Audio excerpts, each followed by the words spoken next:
What's up, everyone? I'm Courtney Cox. Welcome into the Nesson Digital Studio for Hoops Now, presented by PolarFleece, the official uniform of New England. Wednesday night's matchup between the Seas and Magic was all about Jaylen Brown pregame. If you were lucky enough to be there, you got a bobblehead and you got a poster. So congratulations. And congratulations to Boston getting a W over Orlando. Final score 116-100 with Jason Tatum leading the way with 33 points, 8 rebounds, and 5 assists. Sounds like an all-star performance to me, but we'll get into that in a little bit. Gordon Hayward added 23 points with 7 rebounds and assists each. Oh, and Taco Fall got into the game for just a minute. The injuries for the night had Daniel Tice out with that right ankle injury. Kemba Walker was questionable with left knee soreness. He did not play, nor did Robert Williams, who was out with a left hip bone edema. And Romeo Langford made his first start in green and had some help from Gordon Hayward. Yeah, I mean, I think I think he's going to be a really good player in this league. I think that he came out and was a little passive, and I told him that there in the second half. And then he made a good drive, finished strong.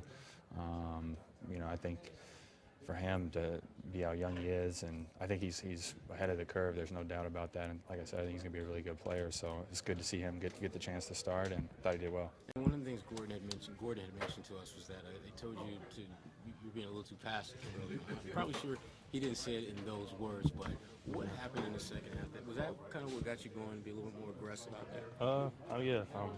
Gordon gave me some words of encouragement.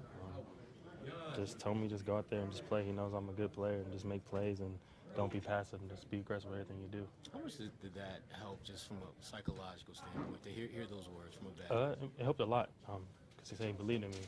So now I know that I got him on my side and he believes anything I do. Helps me go out there and just play freely and without thinking about anything. And speaking of injuries, Jaylen Brown limped off the court at the end of the win. Brad Stevens gives clarity on how he's doing. Yeah, we just watched it. It didn't look bad.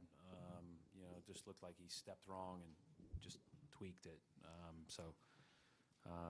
Didn't look like Tice's the other day or anything like that. So hopefully he's got his foot in a bucket of ice, like most of those guys do after every game anyway. So hopefully we'll get him back sooner rather than later. I don't know if it's what it's going to be. Now the NBA is so close to All-Star break, with a lot of players heading to show off their skills in Chicago during All-Star weekend. Kemba Walker will be an All-Star game starter. The 4-time All-Star will start on Team Giannis, while Jason Tatum will be a reserve on the squad. This season, Walker is averaging 22 points, 4 rebounds, and 5 assists. Jason Tatum will also try to defend his crown in the skills competition. Last year, he beat out Trae Young from the Atlanta Hawks to be the best of the best. And Arlington native Pat Connaughton will represent the Milwaukee Bucks in the dunk contest. Makes sense if you've been following along with Pat's career. You remember his vertical jump, the one that put him second highest vertical in NBA draft combine history with 44 inches. All-Star Weekend will take place, like I said, in the Windy City, Chicago, Illinois, February 14th through the 16th. And the trade deadline has come to a close, and here's the biggest of what happened. Golden State is sending D'Angelo Russell, Jacob Evans, and Omari Spellman to Minnesota, while Andrew Wiggins and a 2021 first-rounder and second-rounder head to the Bay Area. In a deal between LA, the Knicks, and the Wizards, Isaiah Thomas and Marcus Morris are going to the West Coast, while Jerome Robinson will go to the Wizards, and Mo Harkless and a 2020 first-rounder will go to the Knicks. And Andre Drummond is reportedly heading to the land after having the second most rebounds in Pistons history. Detroit in return will receive Brandon Knight, John Henson, and a second-round pick from the Cavs. The Celtics did nada, and is Cantor very happy about that. One. Woo! Let's go! Think of something. But Boston Twitter still made their voices heard. A list of players who played in Boston once, who now play in LA, was tweeted out with Adam Kaufman saying, "Hopefully Tom Brady doesn't notice the trend." And switching gears as the world continues to mourn the loss of Kobe Bryant, his daughter, and 7 other passengers of a helicopter crash on January 25th, NBA players have been making permanent statements to show their love for the legend.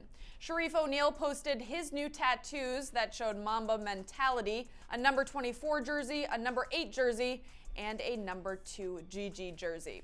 While LeBron got a snake tattoo with 24 and 8 on either side and Mamba for life written under. He posted the tattoo on Instagram along with a photo of he and Kobe sitting together on the bench. Anthony Davis also got a snake around the Mamba symbol. We saw a look into him getting the tattoo thanks to the tattoo artist. And now let's take a look at the road ahead for the Celtics. Next up, the C's welcome the Hawks into the TD Garden.